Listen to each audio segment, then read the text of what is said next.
하나 될 때 예수님의 마음을 닮아가며 고통과 즐거움 함께 나누네. 하나님 안에서 우리 서로 이어져 주가 거하실 성전이 되네. 모퉁이 돌 대신 예수와 하나 되게 하신 성령 안에 함께 지어져 가네. 할렐루야. 오늘도 말씀과 기도로 하루를 여는 여러분을 사랑하고 축복합니다. 사람이 초심을 잃지 않는 일은 참 중요한 것입니다. 왜냐하면 초심을 잃은 사람은 좋지 않은 쪽으로 변하기 때문입니다. 사람은 늘 변하는 존재이지만 초심을 가지고 있는 사람은 소위 성숙한 사람으로 변합니다. 하지만 초심을 잃으면 성숙해져 가는 것이 아니라 그 반대의 모습을 보입니다. 공부를 잘하고 싶어한 한 학생이 있다고 해봅시다. 처음엔 공부할 환경도 만들어 공부하고 하나님께 지혜도 구하는 기도도 하면서 최선을 다하죠. 결국 좋은 성적을 거두고 상도 받게 됩니다. 그런데 초심을 잃어버리면 그 모든 것이 자신의 힘으로 이룬 것이라고 착각하게 됩니다. 그리하여 기도도 하지 않고 예배에도 소홀하게 됩니다. 결국 교만이 들어오고 자신의 힘만으로 무엇인가를 해보려고 하다가 예전만큼의 결과가 나오지 않는 일을 경험하게 됩니다. 많은 사람들이 하나님의 은혜로 된 것을 내 실력만으로 된 것이라고 착각할 때가 있습니다. 오늘 본문은 한때 잘 되었던 일로 인해 교만하여진 아마샤에 대한 내용을 다루고 있습니다. 함께 묵상 하나님 말씀은 역대하 25장 14절로 28절까지입니다. 말씀 듣고 묵상 나눔하겠습니다. 아마샤가 에돔 사람들을 죽이고 돌아올 때 세일 자손의 신들을 가져와서 자기의 신으로 세우고 그것들 앞에 경배하며 분향한지라. 그러므로 여호와께서 아마샤에게 진노하사 한 선지자를 그에게 보내시니 그가 이르되 저 백성의 신들이 그들의 백성을 왕의 손에서 능히 구원하지 못하였거늘 왕은 어찌하여 그 신들에게 구하나이까?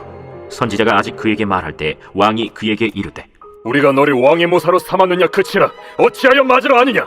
선지자가 그치며 이르되 왕이 이를 행하고 나의 경고를 듣지 아니하니 하나님이 왕을 멸하시기로 작정하신 줄 아노라. 유다 왕 아마샤가 상의하고 예후의 손자 여호아하스의 아들 이스라엘 왕 요아스에게 사신을 보내어 이르되 오라 서로 대면하자. 이스라엘 왕 요아스가 유다 왕 아마샤에게 사람을 보내어 이르되 레바논 가시나무가 레바논 백향목에게 전가를 보내어 이르기를 내 딸을 내 아들에게 주어 아내로 삼게 하라 하였더니 레바논 들짐승이 지나가다가 그 가시나무를 짓밟았느니라.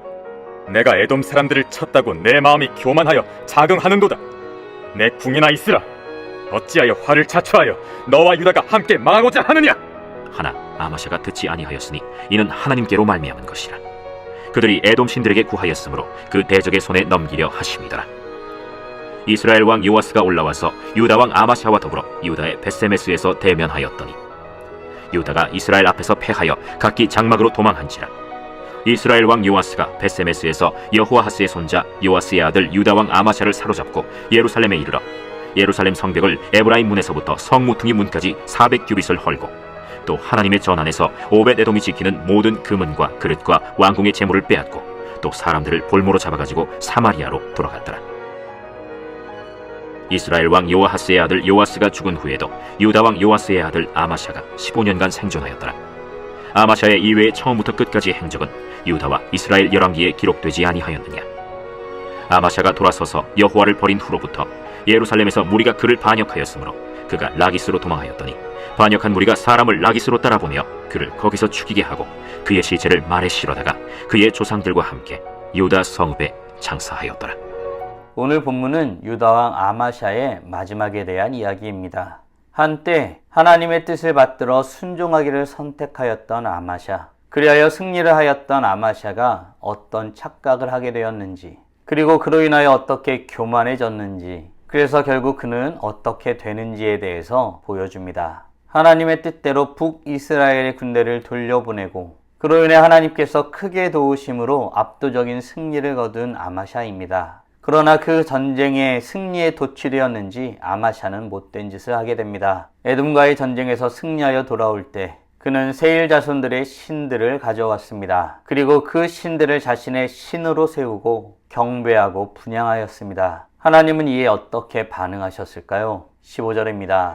그러므로 여호와께서 아마샤에게 진노하사 한 선지자를 그에게 보내시니 그가 이르되 저 백성의 신들이 그들의 백성을 왕의 손에서 능히 구원하지 못하였거늘 왕은 어찌하여 그 신들에게 구하나이까? 아멘. 하나님은 아마샤에게 진노하셨습니다. 그래서 선지자를 보내 하나님의 뜻을 전하지요. 선지자는 아마샤의 행위를 책망하며 하나님의 진노의 뜻을 전합니다. 그런데 전쟁의 승리에만 도취된 아마샤는 선지자의 말을 듣지 않았습니다. 아십니까? 교만이 하나님의 말씀을 듣는 귀를 막는 것입니다. 교만은 하나님을 버리게 만드는 마음인 것입니다. 교만은 단지 잘난 척을 하는 것을 말하지 않지요. 하나님보다 자신을 더 신뢰하는 마음, 자신의 판단을 더 믿는 마음을 말합니다. 잠언 16장 18절은 교만은 패망의 선봉이요 거만한 마음은 넘어짐의 앞잡이니라 라고 말하고 있습니다. 우리 인생이 무너지는 출발점에는 언제나 교만이 있습니다. 사랑하는 성도 여러분, 나의 삶에 있어서 선택의 기준은 무엇인가요? 하나님의 말씀인가요? 아니면 그 외의 것인가요? 바라기는 하나님의 말씀이 가장 선명한 삶의 기준임을 알고 말씀을 가장 권위 있게 여겨 순종하기를 기뻐하는 복된 하나님의 자녀들 되길 간절히 소원합니다. 선지자의 책망을 들은 아마샤는 그것을 새겨들으려 하지 않았습니다. 선지자는 이에 하나님께서 왕을 멸하실 것이라고 선언하죠. 그럼에도 불구하고 교만은 꺾일 기세가 없습니다. 아마샤는 자신이 가지고 있는 것들을 믿었던 모양입니다. 그래서 자신의 참모들과 상의하고 북이스라엘에 사신을 보냅니다. 북이스라엘을 도발한 것입니다. 북이스라엘은 이에 에돔에 이겼다고 하여서 교만하지 말라고 경고까지 합니다. 이런 북이스라엘의 경고의 말에도 불구하고 잔뜩 교만하여진 아마샤는 어떤 태도를 보였을까요? 20절입니다. 하나 아마샤가 듣지 아니하였으니 이는 하나님께로 말미암은 것이라. 그들이 에돔 신들에게 구하였으므로 그 대적의 손에 넘기려 하심이더라. 아멘. 아마샤는 여러 차례의 경고의 말을 들었으나 귀를 닫아버렸습니다. 교만한 사람은 듣지 않는 법이죠. 자기 생각이 옳다고 믿기 때문에 다른 소리가 전혀 들리지 않는 것입니다. 여러분 아십니까? 하나님은 지금 우리에게도 계속하여 말씀하십니다. 그런데도 하나님의 말씀이 제대로 들리지 않는다면 우리 안에 교만이 있진 않은지 살펴보아야 합니다. 우리 안에 하나님의 말씀보다 더 실질적이고 믿어지는 다른 것이 있다는 것을 뜻하기 때문입니다. 히브리서 3장 15절은 오늘 너희가 그의 음성을 듣거든 너희 마음을 완고하게 하지 말라고 권면합니다. 사랑하는 성도 여러분, 우리는 하나님의 말씀을 권위 있는 말씀으로 듣고 있나요? 나의 경험과 지식보다 그리고 현실적 상황보다 더 큰 권위가 있음을 믿으시나요? 바라기는 하나님의 말씀을 가장 권위 있는 말씀으로 여기고 말씀 앞에 서기를 힘쓰는 복된 하나님의 자녀들 되길 간절히 소원합니다. 그렇다면 교만한 마음으로 하나님의 말씀도 다른 사람들의 경고도 듣지 아니하였던 아마샤는 결국 어떻게 되었을까요? 27절, 28절입니다. 아마샤가 돌아서서 여호와를 버린 후로부터 예루살렘에서 무리가 그를 반역하였으므로 그가 라기스로 도망하였더니 반역한 무리가 사람을 라기스로 따라보며 그를 거기서 죽이게 하고 그의 시체를 말에 실어다가 그의 조상들과 함께 유다 성읍에 장사하였더라. 아멘. 교만으로 가득 차 하나님을 떠난 아마샤는 도망자 신세가 되었습니다. 뿐만 아니라 자신이 믿었던 백성들에게 배신을 당하고 아무도 그를 지켜주지 않는 신세가 되었습니다. 하나님이 떠나면 영광도 떠납니다. 믿었던 사람들도 떠나고 결국 혼자 남게 되는 법입니다. 이 모습이 교만의 끝의 모습입니다. 겸손은 단지 고개를 숙이는 것을 말하지 않습니다. 하나님 앞에 서서 모든 것을 주님께 맡기는 마음입니다. 겸손한 자는 하나님께서 붙드시지요. 그리하여 그 사람은 결코 무너지지 않습니다. 사랑하는 성도 여러분, 오늘 우리는 교만으로 가득하여 비참한 끝을 맞이한 유다왕 아마샤에 대해서 묵상하였습니다. 다음 질문들을 통해 말씀을 정리하고 더 깊게 묵상해 보길 원합니다. 우리는 하나님의 말씀을 우리 인생에 있어서 가장 권위 있는 말씀으로 여기고 있나요? 아울러 하나님의 말씀을 가장 권위 있게 여기지 않는 것이 곧 교만인 것을 믿으시나요? 말씀 앞에 겸손한 자로 살아가기 위해 지금 당장 할 수 있는 일은 무엇이 있을까요? 묵상하신 대로 주님 앞에 나아가 찬란하게 빛나길 간절히 소원합니다. 다 함께 기도하겠습니다.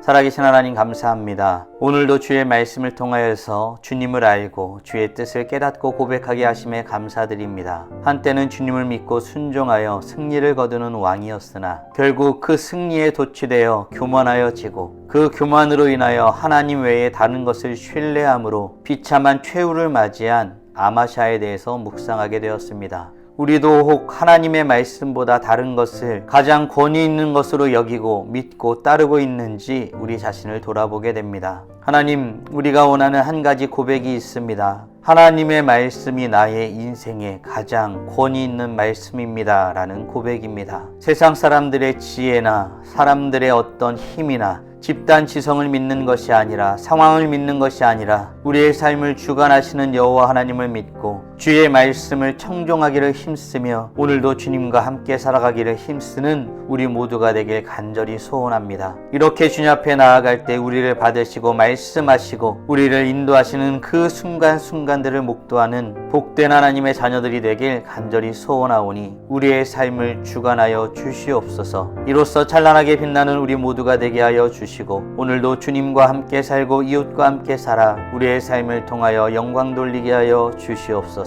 이 모든 말씀 우리 주 예수 그리스도의 이름으로 기도드리옵나이다. 아멘.